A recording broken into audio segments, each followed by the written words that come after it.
everyone. Thank you so much for our panelists as they're coming in. My name is Rachel Goebel, and I'm the CEO of the Freedom Story. So thank you all to our attendees. Thank you to our panelists. Welcome to the prevention panel. I'm very excited to have this as a focus of this year's ERIT conference. Obviously, at the Freedom Story and many other organizations, we believe strongly in prevention. And so thank you so much to our speakers for being here today as well. I wanted to go ahead and set a couple of quick ground rules. One is that if you see attendees, if you see the chat feature, which I'm hoping that Joe has turned on for us, we will be utilizing that. So if you have a question throughout our time together, please do put it in the chat feature. We will allocate time at the end towards Q&A if we need to, but I'm really hoping that as attendees, you will actually interact with our speakers as they're presenting today. This is a panel, and I know that we're virtual, but we'd love to keep it as interactive as possible, as though we were in person. Hopefully someday we will be soon. So if you have a question for our panelists, please do put that in the chat as we go along, and I will be moderating those questions to our panelists today. If you are unable to have your question answered during our time together, I'll also be providing the links to all of our panelists' websites. Please do go to them, sign up for their email list, so on and so forth. And you can also connect with them through the Zoom conference lobby. And so I hope that you'll do that as well. So I wanted to go ahead now and turn it over to our panelists to introduce themselves. Diane, Veerawit, and Leena, thank you so much for being here today. Please take a minute to each introduce yourself, your organization, a little bit about the work that you do, and perhaps where you're living or how COVID has been for you. We'd love to hear from you. So I'll go ahead and turn that over now. Thank you. Go ahead, Diane. Great. Thank you so much for having me here today. My name is Diane. I'm the Director of Communications and Operations for Pacific Links Foundation. For me, home is in California, so I'm coming to you from California today. I love traveling, meeting people, and eating my way around the world. So COVID obviously has made that very difficult. So right now, I'm just navigating what that means for me today. So during COVID, a lot of that I couldn't do. So just hiking and just having my bubble, a pod of people. And Pacific Links Foundation is a woman-led, refugee-led organization with over 20 years experience in empowering vulnerable populations and trafficking survivors against trafficking in Vietnam and also in destination countries across Asia and Europe. Hi, everyone. Good morning, good afternoon, good evening. I'm Veerawit Tianchainan. I'm the Executive Director of the Freedom Story. I'm based in Chiang Rai, north of Thailand, and we work on preventing child trafficking and human trafficking in north of Thailand. And during COVID, it's been difficult for all of us. In the northern Thailand, the access to vaccinations was difficult, but we managed to support vaccinations to our students, their family, and the team. So we had to stop some activities that we would want to do to organize activity in person. We couldn't, but now the time is getting better in Thailand. So we hope that we would be able to resume all the activities soon. So yeah, during COVID, I have been doing a lot of Netflixing and then put on some weight. So yeah. Hi, everybody. I'm Leena Kejriwal. I'm talking to you today from Mumbai, and I switch between Mumbai and Kolkata. I'm the founder of the Missing Link Trust. The Missing Link Trust started with the focus on prevention of trafficking because I'd worked in the red light districts of my city, and I'd seen the struggle which they faced there. And the cry for end demand was just going unheard, I thought I just could bring value in that space. So we work on with the very focus on education and campaigns for prevention, mass awareness through technology, narratives, different very innovative mediums. And I'll be happy to share what we did. Under COVID, we actually sat back and we really created a very, very strong education program on prevention of trafficking because we were all online. I was able to get my researchers on board, and we really dug our heels in deep to create a very fantastic program. And on the ground level, we work in Sundarbans, which accounts for 44% of India's trafficking victims, West Bengal, with Sundarbans as a focus. So we were able to do some really good work with our communities there. Thank you so much. Thank you all so much. I wanted to just kind of start with a very basic question that may seem obvious, but also not so obvious. And that is, what does prevention in this sector mean to you? And I think that prevention can have so many different meanings. So I'd love to hear from each of you. What does prevention in this sector mean to you? And I want everyone to answer this question. Let's go ahead and go in the same order as you introduced yourselves in. Great. I definitely agree with having a basic of understanding what prevention means, because everybody, like you said, it can mean so many different things. So for me and to our organization, prevention means empowerment. So giving vulnerable people, especially women and youth, the education, the tools, and the skills to really safeguard themselves from trafficking and forced labor. That means building up their resilience so that they have the voice and the power to make informed decisions to reach their fullest potential.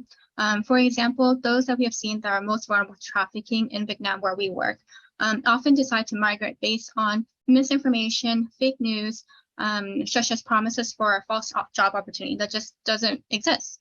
And so in these cases, it's important that they have access to accurate information on the true reality of where they're thinking of moving to, and having alternatives to build a better life for themselves and their families.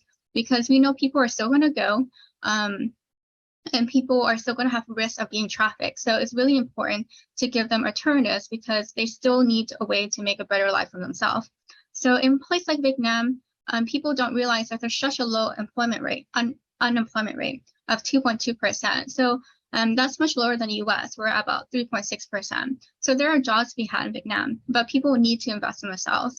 And that's why at Pacific Link Foundation, we place such a huge emphasis on access to education and skills building so people can have better access to job opportunities and also be able to go to schools. Thank you.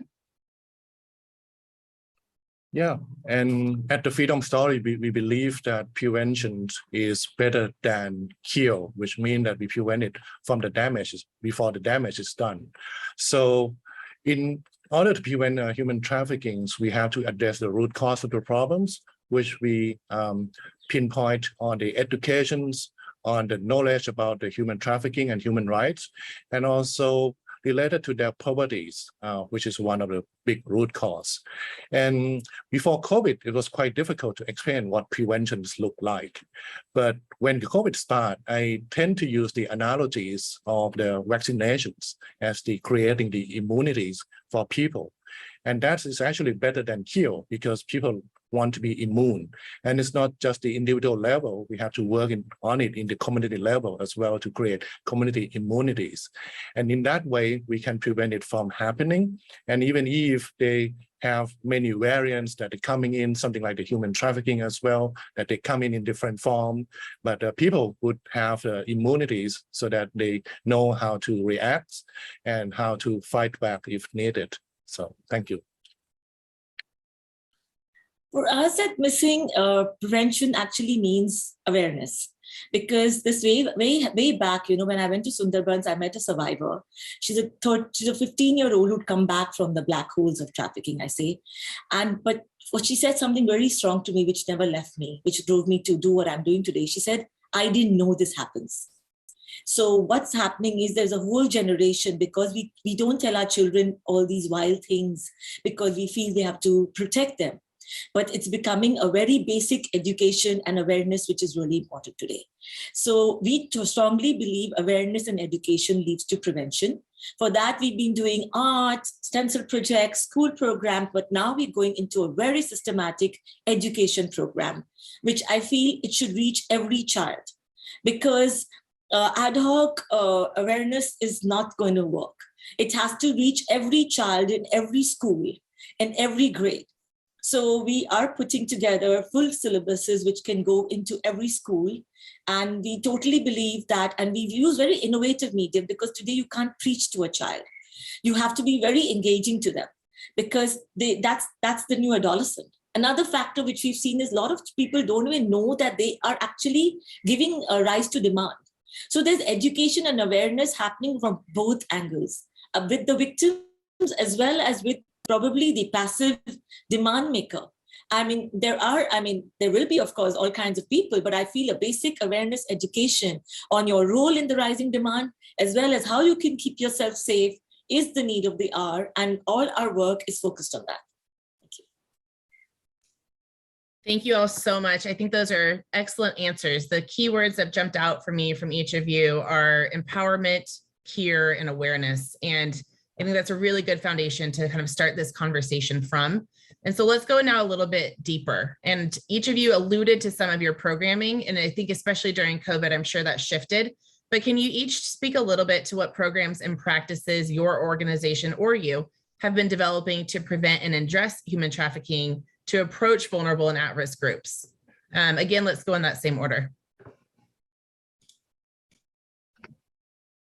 So at Pacific Links Foundation, we have several different portfolios of our work, one of which is focused on education. So our education programming is really about building the skill sets, giving them the tools and the resources so that they can truly build up themselves. Because for us, it's really about giving them the opportunities to have better economic access. And so those are ways we can do it. So through scholarship programs, we also have specialized camps to develop the skills. We have, especially during the pandemic in the last 2 years, we have developed an online learning platform to bring all of our students on board to be able to learn and connect with each other. So it's a way for us, we've been able to connect them with tutors from around the world to teach them English. We've also been able to bring them role models and presenters on different workshop topics from around the world that wouldn't have been able without this type of technology. And we also have developed skills clubs in schools. So our programmings are very comprehensive. These are the programs that we have in the schools. We also have programs in the communities and the factories as well. So in the supply chain, what we do is we work with the factory workers and managers to train them on the risk of being trafficked. In the communities, we have developed these women's groups to train them to become leaders for them to be able to transform the communities. And we've also developed an app called Pasu. And this app helps us enable users to make informed choices, especially before they decide to migrate. So this is something that we have found to be very useful.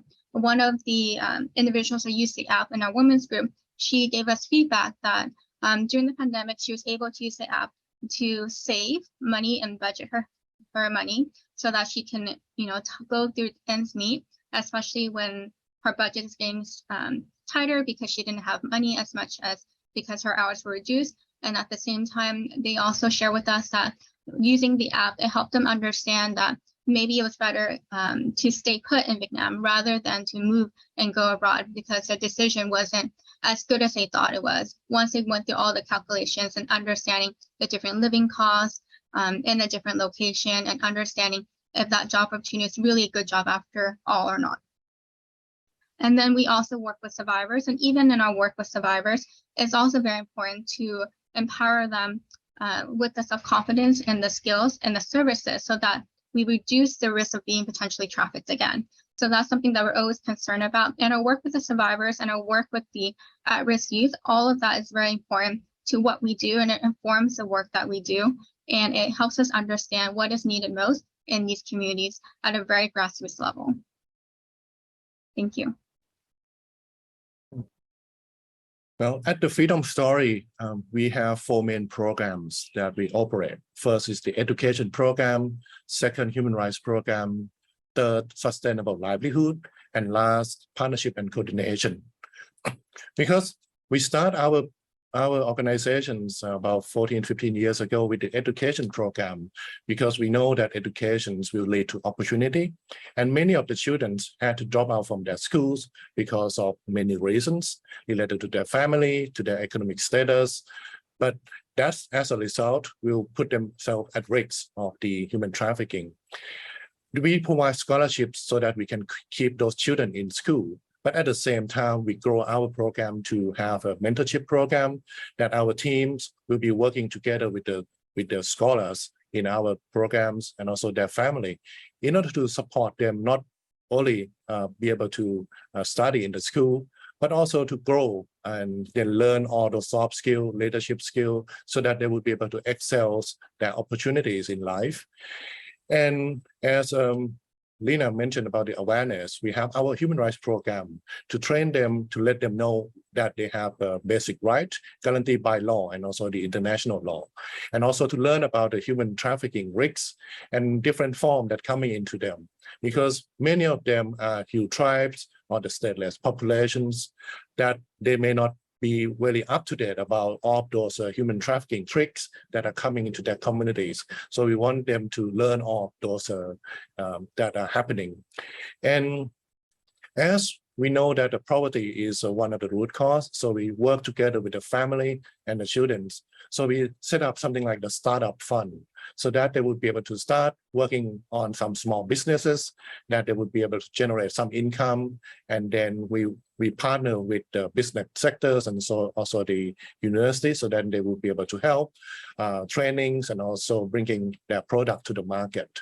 And lastly, in terms of the partnerships, so we believe in working with partners, because the freedom story alone will not be able to solve all the problems. So we work together with our partners, CSO, also with the government agencies in the regions and also in the national level to advocate for policy change and also for policy implementation, as well as partnering with the governments in terms of working with the those who are at risk, not only the people population on the Thai side, but also the migrant workers that are also coming into Thailand.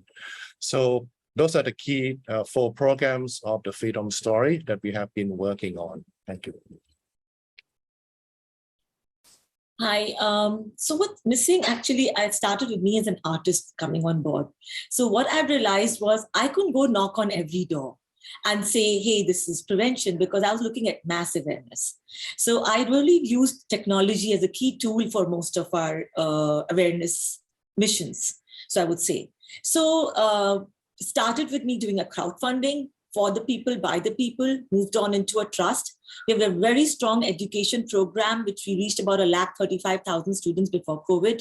And after COVID, now we are doing an intensive school programs within all public, private, government schools. So a public-private government partnership is important. We are working with the National Child Rights Protection Commission of the states and as well as in the center space to put the school program into schools. From our learning of that program, we realized we used to have a 1-hour program awareness session. The awareness session was dealing with what is trafficking, who could be trafficked, who could be a trafficker. Beyond that, the whole program has now got critical thinking models and creative thinking models. So the critical thinking models even touches awareness 101, cyber safety, and an adolescent education system, because today we have to give the ownership of the safety to the adolescent. We can't preach to them. Adolescent sexuality is becoming a very big issue, which we have to face. It's no more black or white. It's all, there are a lot of layers there. So it's really becoming important that our language is giving them agencies. So we have critical thinking modules, we have creative thinking modules. We make them do games, we make them do skits, we make them do crosswords. And then we have an award-winning game, which I created in the very beginning, which has its own TOC. We have comics, which we are putting out for awareness for police and junior prosecutors. Then we have murals, which we do with organizations. These are all public art, because I think public spaces are a huge space to engage the public of a cross section of society. So we are using all kinds of things like PSAs, podcasts, games, comics, and at the root is a school program. Like I was saying, every child has to be reached. So it's an inside-out approach that's coming under our education, under our empowerment, which we do in Sundarbans, because that's the really vulnerable section of India's society. We see a mass flux of vulnerable victims going from east to west. In India, the movement is trafficking victims usually from West Bengal, Assam, to the west, the more richer states of Mumbai and Delhi. So we kind of, in Sundarbans, we are empowering them with livelihood, with skill training, with digital literacy, and so that we can transform that vulnerable community so that they don't get trafficked. In a gist, it's education and empowerment, and it's a very systematic agenda for both sections and working with governments. Thank you all so much. I think those were fantastic overviews. And one of the things that strikes me is how well-rounded this panel is, because every organization has a lot of similarities, but is also really niched into probably, I'm assuming, the local needs of the areas that you're working in, right? And so everyone's taking a different approach, and yet all of them are linked to this concept of prevention that we're focusing on. And so I'd love to throw this question out there and hear your honest thoughts on it. I think that's going to be really important. It could potentially be a little bit controversial, but in what ways have we missed opportunities to advance prevention work in the last decade, let's say, or just in general? But what ways have we missed some opportunities in this sector to really advance prevention work? Let's go ahead and flip it this time and go Leena, and then Veerawit, and then Diane. We've missed opportunities because I think there's a lot of red tapeism. Within India, there is a lot of state and national conversations. And I think a lot of people are doing really good work here, but I think everybody's doing it in their own silos. And an anti-trafficking space actually cannot work alone. There has to be more transparency, more ability to, and openness to share information and make it like a collective body for actual prevention of trafficking of the last child or the last victim. So what I feel is there is a long way to go yet in trying to make this a more open platform. Another really missed opportunity, or something which has actually happened, is cyberspace. Under COVID, we've seen so many children come online, and we are now playing catch with the traffickers and with the perpetuators. And I think there's a lot of expertise lying in cyber organizations, which is not really accessible to people in trafficking space. So there are organizations who are really good with the cyber initiatives, but I feel this should become something which is open to a lot of people. So we've created a recent bond with Cyber Peace Foundation in India, which does some amazing work. We've had some good runs with people who have a connection in the cyberspace with organizations working with Interpol, with NECMEC, ICMEC. But I still feel there has to be a connect between all these organizations, and that's not happening yet. That's one major P for me, in fact, and I'd like to see that covered. I can come back with something else which comes to my mind, and I'll come back. Hi. And Leena already mentioned about organizations that working in silo. I think that's one of the big missed opportunity. We have all been doing great work, but I think if we would be able to work together more, I think that would actually synergize our impact. And I think that is what the Freedom Story has been trying to work on in terms of the partnership and coordinations, that we partner with the CSO, like my CSO. And as the problem is comprehensive, so we cannot address all the root cause of the problem alone by ourselves. So I think that is one of the big missed opportunity that happened in the last decade. And also looking at my own government, the Thai government, looking back 10 years ago, we kind of like being in self-denials that human trafficking did not exist. So every time we try to talk about human trafficking, the government would tend to say that, no, it didn't happen. There should not be, report of those human trafficking cases. So the cases that go into the judicial system have been limited because they didn't want to have that on the record. But thanks to the U.S. Department of State trafficking in person reports, that's actually changed the whole mentality of the government and policymaker to begin to think of the problem as a problem. And then since when we begin to do that, then we can address the problem at the root cause, and also to synergize that public-private partnerships so we can work together between the government agency and the civil society to actually address the problem. And I think that's really changed in the last decade.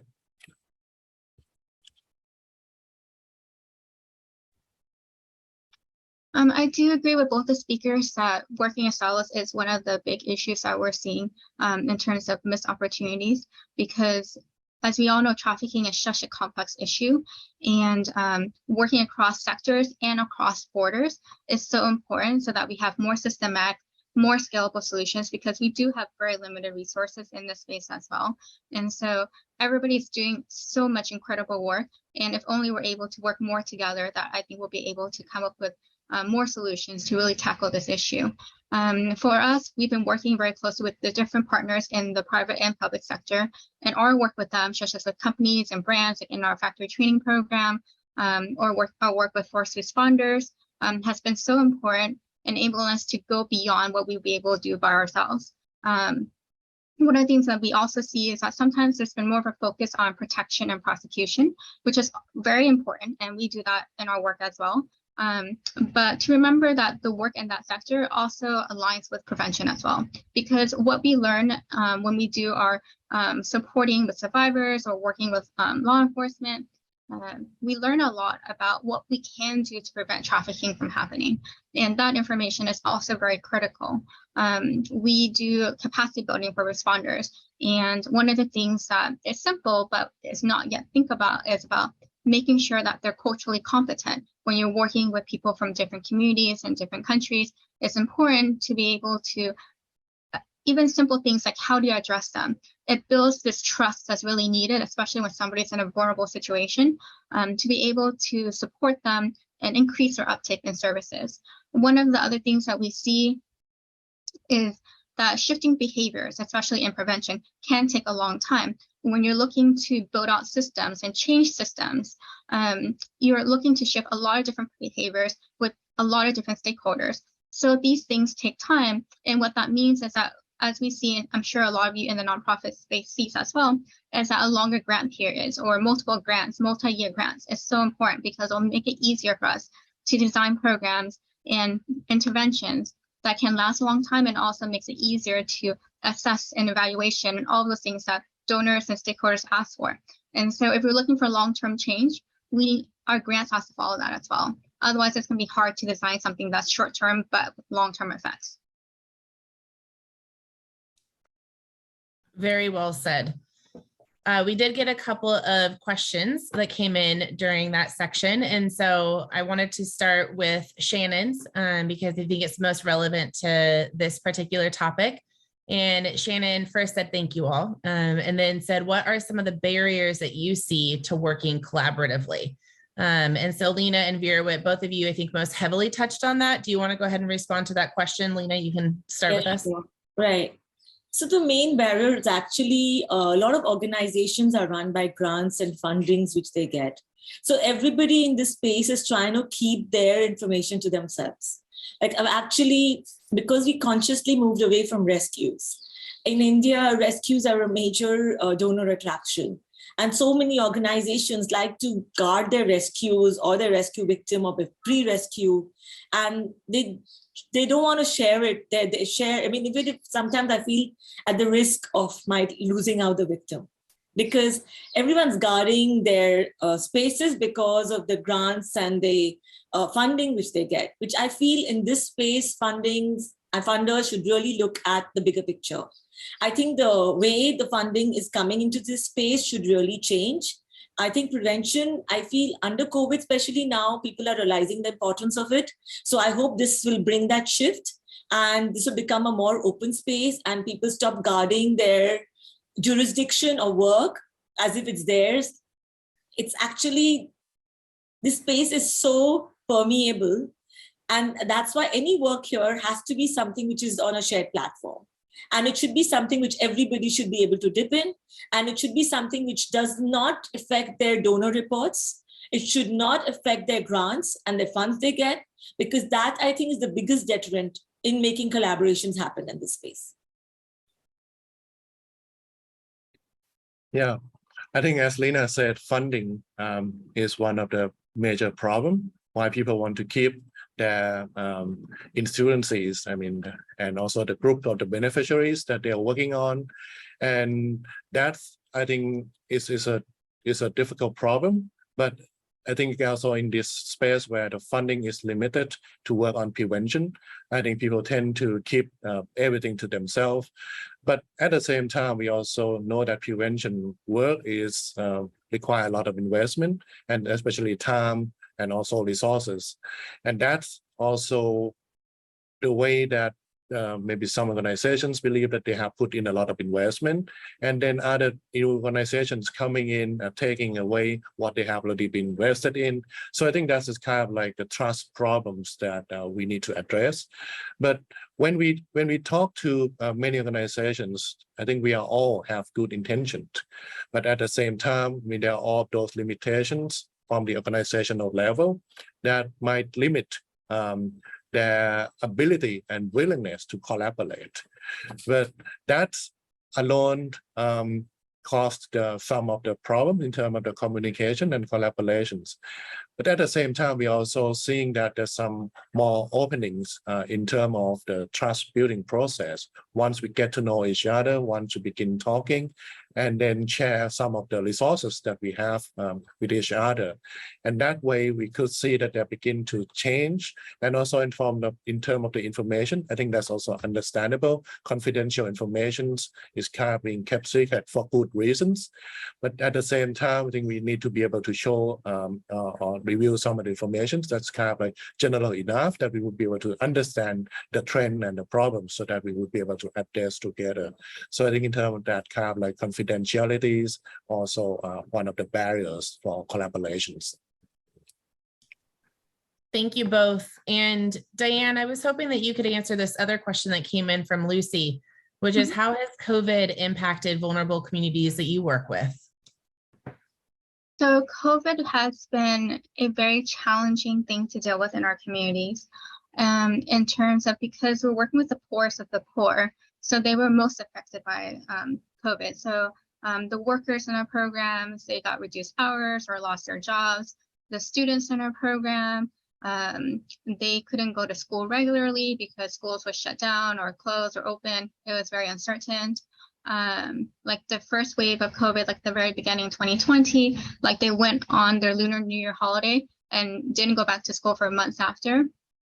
And so that made it really difficult to also for us deliver programming, because we traditionally in the past did a lot of in-person activities, like talking to people, working with people directly on the grounds. So that made a lot of things very difficult. So we had to literally overnight shift everything we do online. If it wasn't already online, because we didn't have that many things online at that point, we had started our online learning platform and had developed our app. So those things we had already. So we had to even focus more energies on those vehicles that we already had in place, and to really support the people that we're working with. So we saw a lot of communities being impacted by COVID.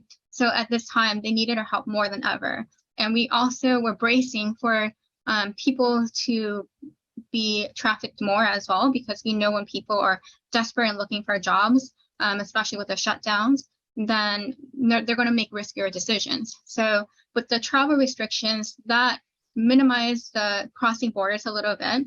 But towards the end of last year, we started seeing more trafficking victims or survivors come back into Vietnam. So we had at one point in our shelter for trafficking survivors, we had maybe like 60 people at the same time, which is way more than the normal number that we normally have, about 20-25.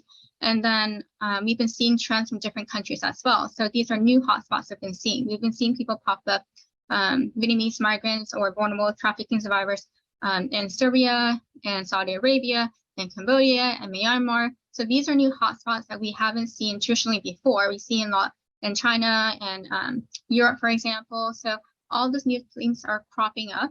And we also saw a heavy reliance of the traffickers and smugglers on social media. So people are home more on social media, but the traffickers are also there as well.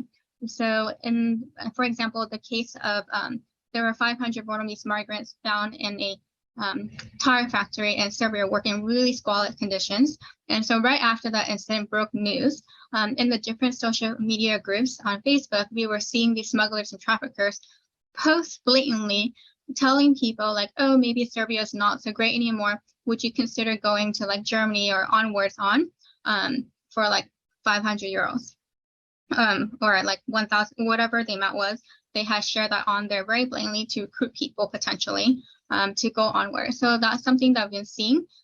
So for us, all the online tools that we've been focusing on, like the Passive app that we have, it's very critical to make sure that people are getting continuous information and all the time to combat these different trends and to understand what's happening on the grounds at any moment. And it is a way for us to keep on track of these people. And at the same time, the online tools for our students, for example, has been so tremendous in our work. It enabled us to continue to interact with them, to be able to communicate them during COVID. We were able to keep a pulse on how people are doing. We also provided COVID care packages for people that really needed the most. Like for example, some of our students, they ran out of money to eat. So we sent them packages so they can sustain themselves. So all these little things like added up at the end of the day. So COVID is something that has brought a lot of changes to organizations as well. And I think for some of it for good in terms of a use of more technology and also being able to like the online learning for our students, especially placing emphasis on English, we have seen a huge change in our students. The idea of self-learning was something that was completely new to them that we pushed during the pandemic, and that has increased them. We can see them. The last year, we saw 3 students in our program were accepted to a prestigious university in Vietnam that would have never been possible before. And that's because the students had a platform to really learn on their own, especially build up their English capacity so that they can be more competitive. So that's one of the positive things from COVID that we can see as well.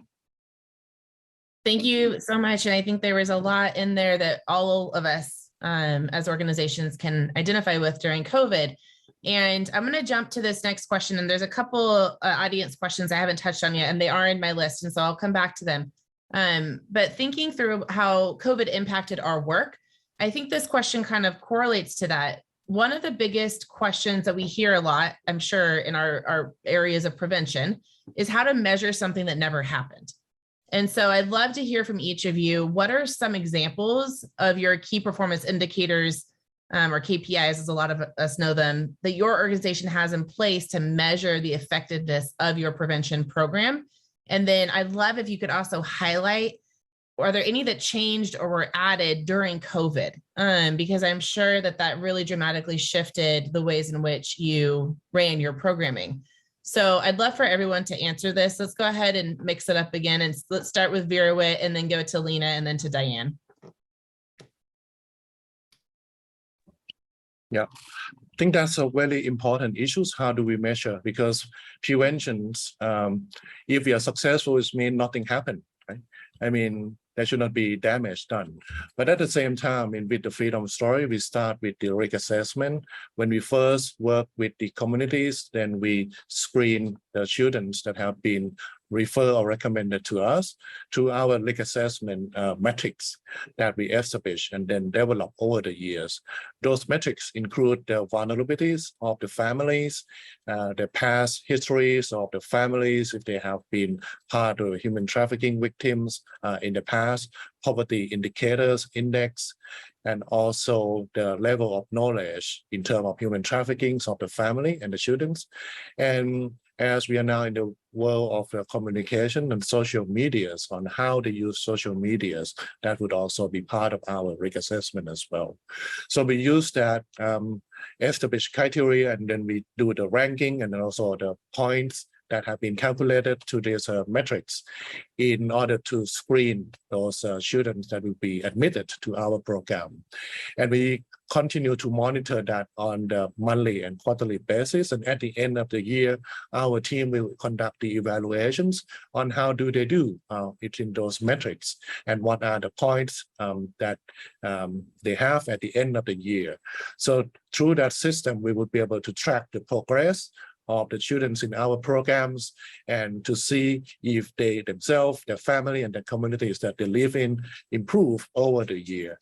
And at one point, they would be able to graduate from our programs that they are no longer considered to be at risk of the human trafficking. So that's how we operate. It's a really important question because, like we said, it's even for us, it's really important to measure our impact. We can all set out to do things what you're doing. So in our innovations, see, the school program is monitored very extensively as a pre and a post module, because when we go into a school, it's designed with full psychometric tests. It's designed with M&Es, and we get a whole understanding of even behavior change, so that it's not just about knowledge-based assessments. And we also have full like scales of understanding learnings. We've seen the scale shift from 2 to 3 to 7 to 8. So those are the kind of assessments which we've seen change. But at the same time, it's not just knowledge-based, it's psychometric, because we're talking about behavior change out here.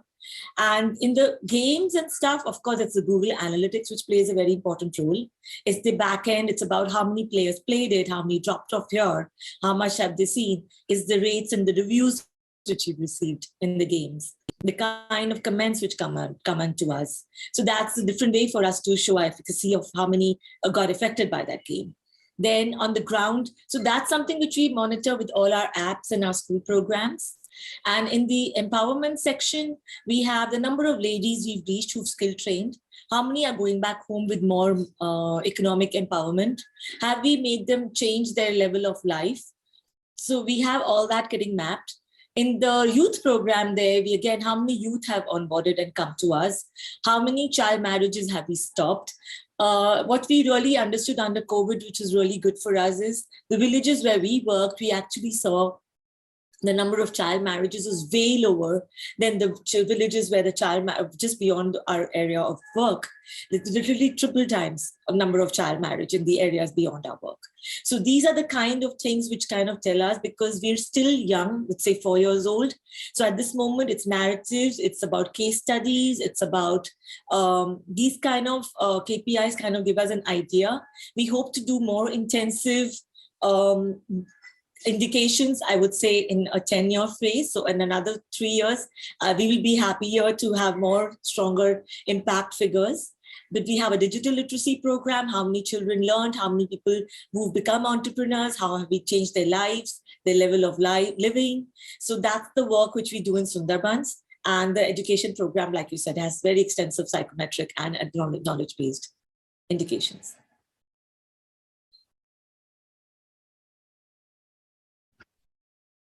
And so, like both of the speakers, we do some of the similar things as well. And one of the also reason why is that it's so important to keep track of our programs and how well they're doing is because it allows us to make improvements, because we can always improve what we're currently doing. For us, our theory of change is if a vulnerable individual has more skills and knowledge, and that would be less risk of being trafficked and having forced labor risks. And so some of our KPIs will follow around that. Looking at, are we increasing their skills? Are we increasing knowledge? Are there indicators in place where we can say that they have more opportunities? So similarly, we also conduct assessments for our students before they go into our program. We look at their poverty level, their family situation, their aspirations for growth. Involvement of families and communities with our work is also very important. And so we keep very close track of their progress. So students enter our scholarship program, for example, start with us in middle school or beginning of high school, and they are guaranteed a scholarship until high school graduation. So all those years we track and see, have they continued on to the next year of schooling? Are they graduating high school? Are they also going on to university? Because these are students who may be first time ever going to university in their families. So these are important indicators for us to track. Have we also reduced the dropout rates? And we compare all of this to students who are like the national rates that we see for Vietnam. We compare it to students who are in the poor communities where we're working. Have our rates, like the dropout rates, have they decreased? Are the university rates, are they increasing? So all of that across the board, because of our close connection with the students and also involvement of families, we have seen much higher amount of students within our programs going to university, graduating high school, and having less likelihood of dropping out of school. And so that has been really important to us to make sure that we see all that happening. And then also at the same time, some of these changes, when you're talking about behavior change, especially are they being less vulnerable to trafficking, sometimes can be very difficult to evaluate. So what we use is more qualitative evaluations. So using focus groups, using interviews, those are all very important to have the beneficiaries share with us what are the changes that they have seen in their lives. So one technique we've been able to use is called most significant change, for them to identify what they have felt like has changed the most for them. And so when we conduct these focus groups and these interviews, talking to the beneficiaries, it helps us capture some of these behavior changes that sometimes like in an assessment or sometimes in a test that could be difficult to capture, or like in a survey. So we do all of that, but these are where we see some of these nuggets that'll be harder to get elsewhere. And so sometimes they'll share things like, the English learning has been really helpful in getting them to be able to go to school, or getting them to understand more about like, okay, maybe I should go to university because if I don't, then I won't be able to make as much. And so these are things that come out in these scenarios. Or the workers we work with, like I shared before, like they decide not to go because they realize this isn't a good choice. Or they realize that these tools are so wonderful. In the pandemic, we had people say, like, for example, the online courses were so useful that they learned all of them, and then they share them with others in the communities. And so those came out in these different techniques we use to really understand how people are using these tools. In the fact training that we do, we have pre and post tests. And another way for us to follow with our communities is to integrate activities that are also follow-up and also conduct assessment during that time as well. Because sometimes it's really hard if you're doing a one-time training for people to come back and answer your surveys. And so if we're able to do it in a follow-up activity for a meeting for people to come back, then that also allows us the opportunity to engage with people and ask how they've been doing, ask if they implemented in the learnings that we've had. So all of this has been really useful in our work. Thank you. Thank you all. A good follow-up question, I think, to asking how do we track it is how do we stay relevant? So how do you stay relevant to the root causes of trafficking, which is what prevention is addressing those root causes, whether that is empowerment or awareness, and how do you adapt your programming to address those root causes? Let's go ahead and go in that same order again. This is a very interesting conversation because this is something which was something which you struggled with, especially in your narrative of anti-trafficking, especially when you're working in prevention. Because like you're saying, if you've prevented it, nothing's happened. So how is your work fitting in an anti-trafficking space? So, and because but yet you are working focusedly on anti-trafficking, on prevention of sex exploitation and abuse, because that our trafficking work is actually prevention of sex trafficking. So what was really interesting was for us was how to change the narrative and yet be relevant and try to be okay with it. So though our school program started with saying missing anti-trafficking program, but then there'd be so many schools who'd say, oh, but no children get trafficked here. Because, but we know the first step to getting trafficked is what makes you vulnerable. It's sex abuse, exploitation, which leads to a trafficked victim. So if we are preempting things, we are getting into CSA too. And yet we are not a CSA or anti-CSA organization. We are an anti-trafficking organization. So it's all about changing the narrative. It took me some years to understand it and really feel it. So our school program, which used to be called the Missing Anti-Trafficking Program, is now called Missing Awareness and Safety School Program, because it's about safety. It's about creating a safe space. So, and it's also about being something which makes us easier to reach our vulnerable. Every adolescent today is vulnerable for us. So if I'm saying, oh, I'll only work in Sundarbans, it's not going to work. Today, with the way it's online, it's cyberspace today. It's a digital world today. It's physical and digital, and we move between both the worlds so easily. So today we have to reach every adolescent. So for that, we have now changed the narrative to calling it a safety program. If that's something which is answering your question, because I know it's double-edged, but that's the way I looked at it. It's about how you're staying relevant to your root cause. For me, my root cause was lack of awareness, lack of education. And that's what I was addressing. So to still be relevant to that, I've had to change my narrative in certain spaces. And I continue to learn every day of how any which way I can reach my target audience and still be relevant. Thank you, Leena. I'm actually going to go ahead and jump in here real quick before we go on to Veerawit.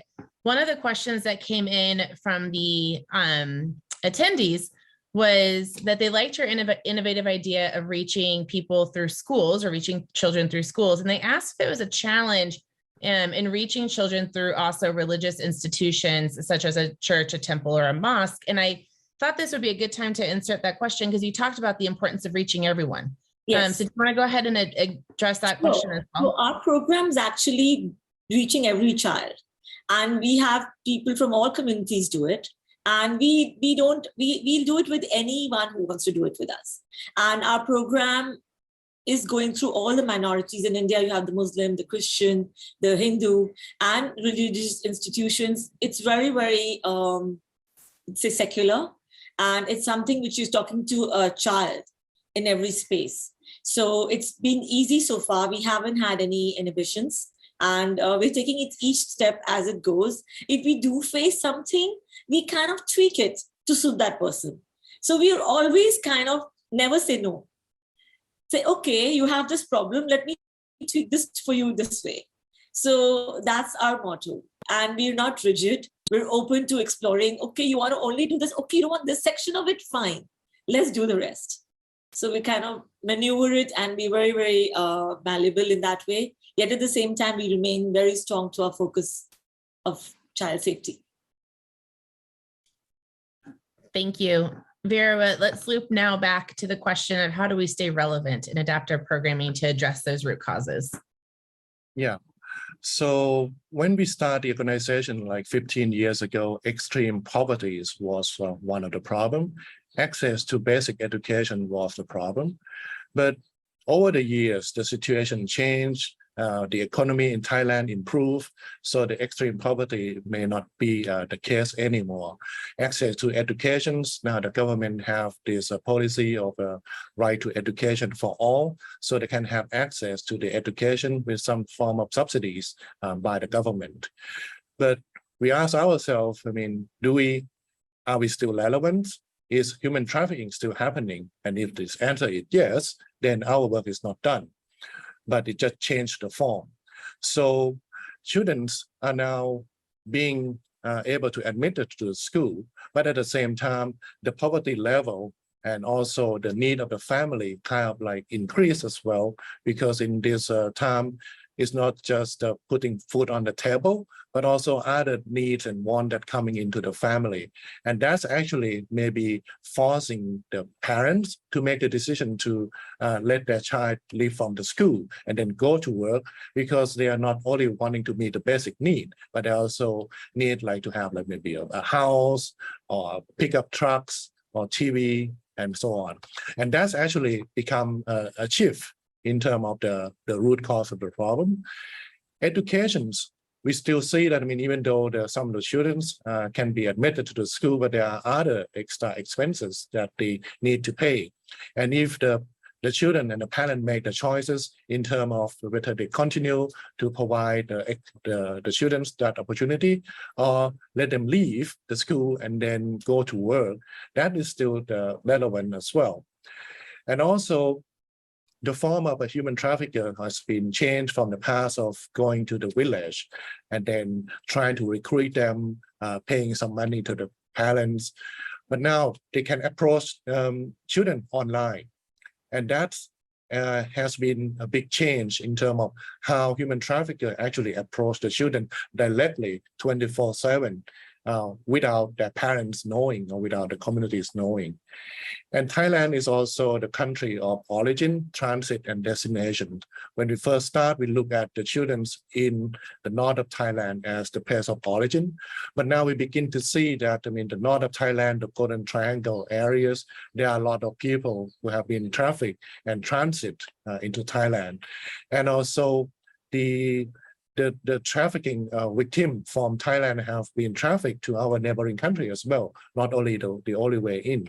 So there are a lot of change that we need to adapt ourselves into this modern form of human trafficking in nowadays.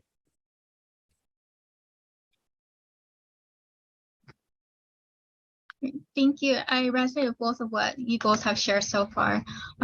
So for us, working at the grassroots level has been so important to be really understanding what's happening on the grounds and understanding what the people that we're serving are facing each and every day.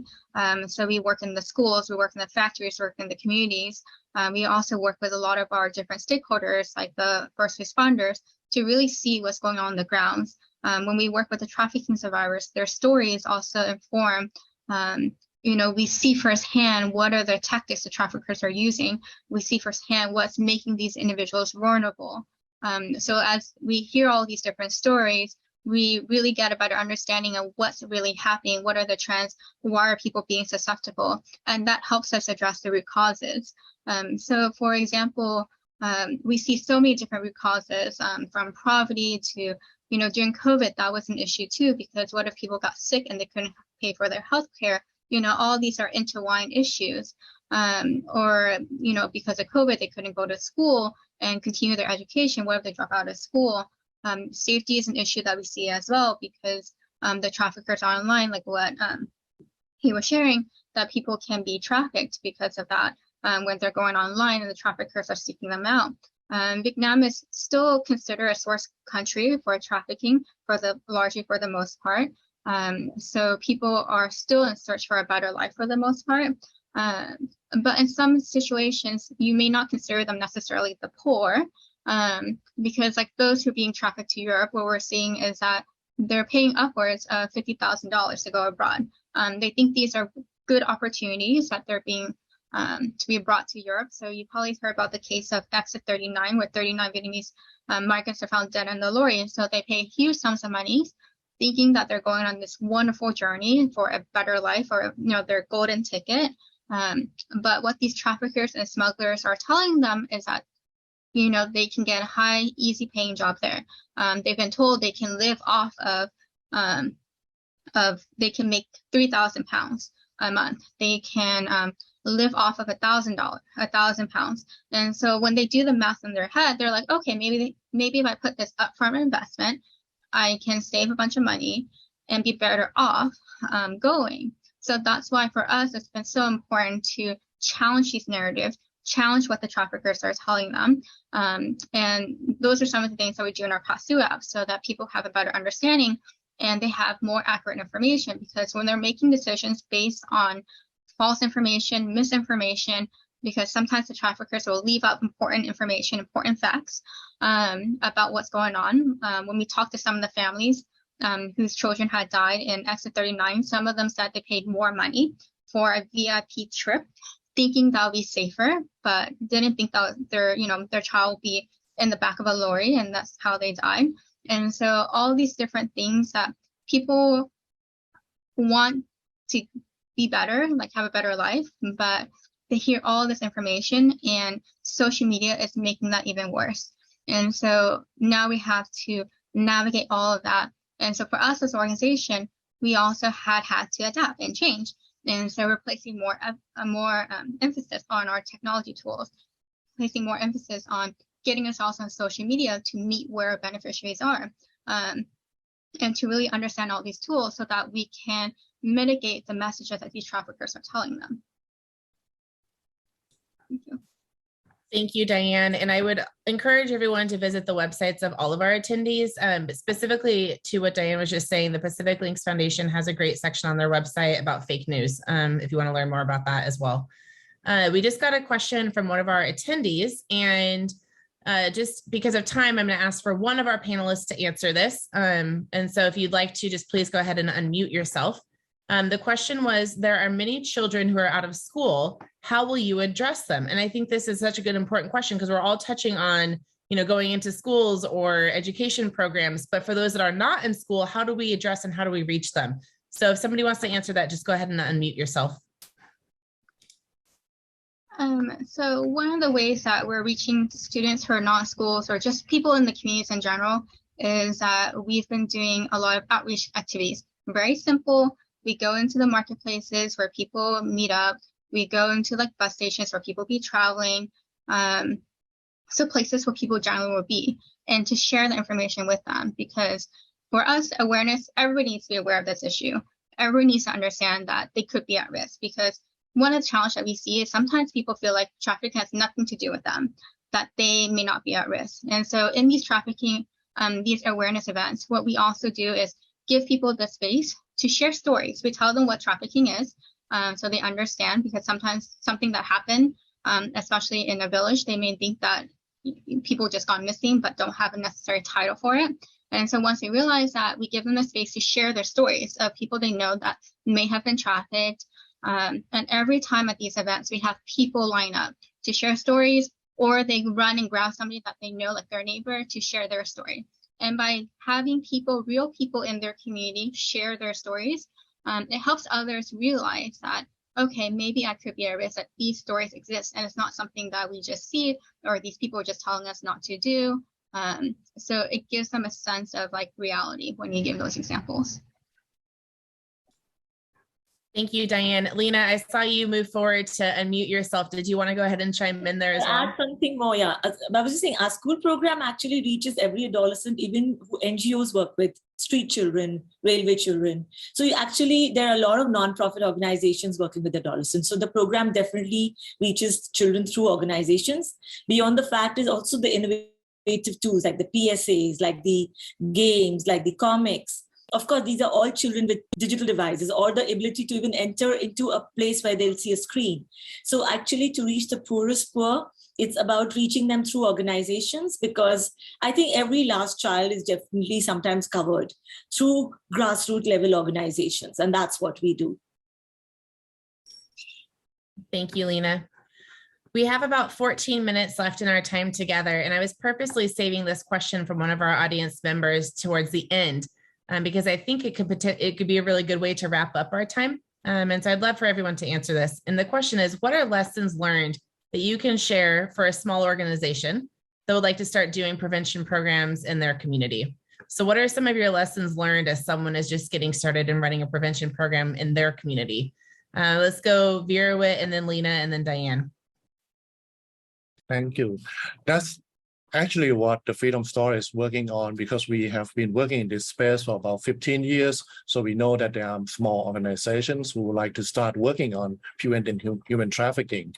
So we are now working on developing the models that what we call the TFS prevention model, which synthesize all of our knowledge over the 15 years into these learning modules that we would be able to share with our partners. So then they can do like a DIY in terms of how they want to tailor this to the need that they have, starting from all the tools that we develop over the years, how we run our programs, what kind of training manuals that we have, translate into the local languages that they would be able to pick and choose and then use it. Then our team will be their coach going through all of this moving forward. And that's actually how we would want to work together with maybe smaller organizations who are working on the ground with the communities, whether they are working with the Thai community, the stateless, the Hill tribe, or the migrant communities. We have tools and resources available that we would be able to share with them. But the key to it is that, I mean, as there are small organizations, I believe that they are always working with the communities, because that is the trust of the community that they would need to have in order to have any successful program running there. So they need to know the need, they work with the communities, with the community leaders, and they understand the need and the challenges that the communities have. And in that way, we would be able to work together and then support each other. So thank you. So my thing would be, first have to see your jurisdiction. You have to see the root cause of trafficking in that space. Like the other panelists have had poverty and other issues, but I took my root cause as education and awareness. So I think one person, you would have to first go digging deep about what is the root cause of that space. And so that at least it can be relevant to your space and your jurisdiction. And other than that, there are lots of resources and lots of, I would say, partnering with and creating, like Veerawit said, using programs which are already available. We have a school program, Veerawit might have another program, Dan might have another program. So it's also about reaching out to organizations with specific requirement of what are you really intending to do in the space you're working, so that you don't have to reinvent the wheel. I mean, we are just now partnering with organizations in Sundarbans so that we can have a very strong livelihood program, a strong digital literacy program, because we don't want to be experts in that space. So it's at the moment, I think, to really make a strong ground, it's about establishing what you want to tackle in the jurisdiction you are working in, what is the root causes of trafficking in that space, and then finding right collaborators and partnerships with organizations who already done a lot of good work, so that you can make yourself a very strong blueprint of your way ahead. That's my advice. Thank you. I definitely agree with what you all been saying. So the adapting the resources and the curriculums are available. That's something that even us, after 20 years of working in this space, we're still adapting curriculum and resources, because there are always new things that pop up, and we're not going to be experts, like Leena said, in everything. Like we're not going to be experts in mental health, but that's very important nowadays too. We're not going to be experts in climate change, but we know that are some of the issues that are vulnerable populations are facing, and we need to educate them on those topics. So that's where adapting curriculum and resources are very out there, made by experts to bring to our beneficiaries is what we do as well. Partnerships, I agree with everybody. Partnerships are so important because it really leverages and scales the work that you're doing. So whether you're small or big, when you're partnering with somebody else, you reach different populations. You have you can scale the work that you're doing. And for us, like for example, we offer tools and resources like our app. We're looking for partners to scale that to your population. Is something that we can, adapt to your local language, adapt to your specific communities. We have the factory training program that we have. We're building an online module for that as well that we've been piloting. So that can also be adapted to your community. So a lot of the different tools that we have that we're doing in Vietnam can potentially be piloted for a different country. The work that we're doing around cultural competency for responders, we would love to see that done for other migrant groups, because we're experts in the Vietnamese context. But for example, we would love to see it in the Thai context, in the Bangladesh context, for example, because it's something that's simple, but can make a huge difference in improving the identification of survivors, improving their support services. And one last thing for us that's super important is when you tell someone not to do something, it's very important to also tell them what to do. So offering tangible alternatives is very important, because if you tell someone don't go because you might get trafficked, they may still go because they have no other choice, because if they're living in poverty. So what do you do instead? So that's what we do, that's why we have our scholarship program, because we tell them you need to invest in yourselves. There are jobs to be had in Vietnam, but you have to invest in yourselves, and this is what you need to do. Or what do you do instead? So in the app, we also have jobs, because if they're looking for jobs, we need to refer them to something. And so that's important, because if you tell them don't do something, they may end up doing it anyways, because awareness sometimes is not enough. Thank you all. And we did get one question that came in during that time that was addressed to Leena, and it was, can you elaborate a little bit on the caste question? I'm not entirely sure what question exactly they're referring to, but I'm hoping that maybe you do, and child sex trafficking. And so maybe if you could just speak to that briefly. Right. So actually, it's about all races, right? Caste, cause makes a section of society more vulnerable. So like I said earlier, our program is for everybody. It can be tweaked for any caste, for any religion, for any kind of norms which any space might face. So, I mean, I don't feel it. I don't see it. And our thing is about reaching the most vulnerable. The main thing is about localizing the program to fit the target audience. So like we have the program in English, we have it in Hindi, we have it in Bengali. So we are constantly localizing the program. And when we do train the trainers, we kind of sensitize them to make sure that they add narratives which are addressing their narratives of that space. So the program has to be localized, has to have different elements which connects to the audience which they are facing. So that's something which we do very actively. So I would say any program should definitely address all these issues, because otherwise it won't be effective enough. Thank you, Leena. We have about 5 minutes left together. And so let's do one kind of rapid round with this question. And then I'll end our time together by resharing everyone's websites so that they can continue to follow up with your work.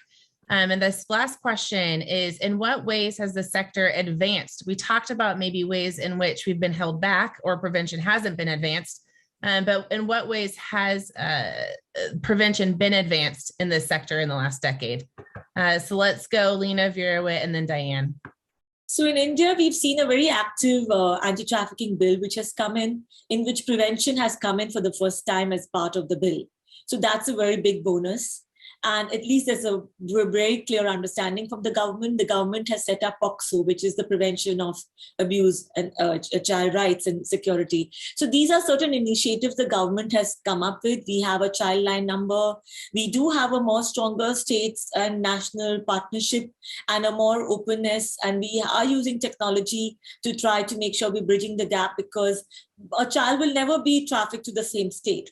It will be from another state to another state. So it's really becoming important that the states talk to each other. So we are seeing more of that happening. We would just like to see a more the government is trying to do their bit. I just think it can be much better. It can be streamlined. It can be any other agenda, like any private initiative. It still has connotations of being a lot of red tape and a lot of P's and Q's. And I think all those have to drop, but there is hope. And I'm an optimist person, so I think one step at a time. I think this RAD conference is one of the advances that we have in this field, right? Then we have this opportunity that we can learn from each other what's happening in India, in the state, in Vietnam. And this had not happened, I think, maybe 5 years ago, because we have RAD for 5 years now. So this is one of the opportunity that we can learn. And I see that there are a lot more collaborative efforts in our space that we are working together. And also the governments are also paying more attention in terms of human trafficking works. So we begin to see like more advanced in terms of the law, policy, and also the collaborations and willingness of the government to work with civil society more in the past couple of years. And we begin to see that the work through our social media and technologies will be able to reach out to more of the vulnerable populations. And also in terms of how we would be able to work with the community themselves through all various means, like what Diane mentioned, that if we tell them to stop doing something, we have to come up with alternatives. But I think nowadays there can be a lot of creativities that we would be able to present to the communities, not only in terms of the formal education, non-formal educations, some vocational trainings that they would be able to learn and then immediately make income available to them and their family. And also in this particular sessions, before we end, I mean, I just like maybe to advertise that we can have a deep dive into the freedom story prevention model in the breakout session. After this, you will be able to meet with the team, so then you can ask up all the practical questions that you may have.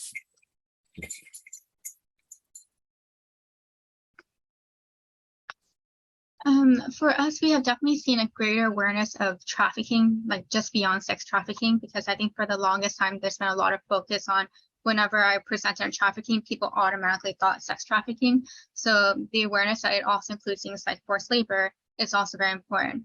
More stakeholders are also involved in this space as well, which, for example, we've been seeing more involvement from the private sector. So in the last decade, we have seen a lot of global legislation, especially around safeguarding supply chains from forced labor and trafficking, since the law that started in California, the California Transparency and Supply Act in 2013. So that was one of the first ones that we saw in the world.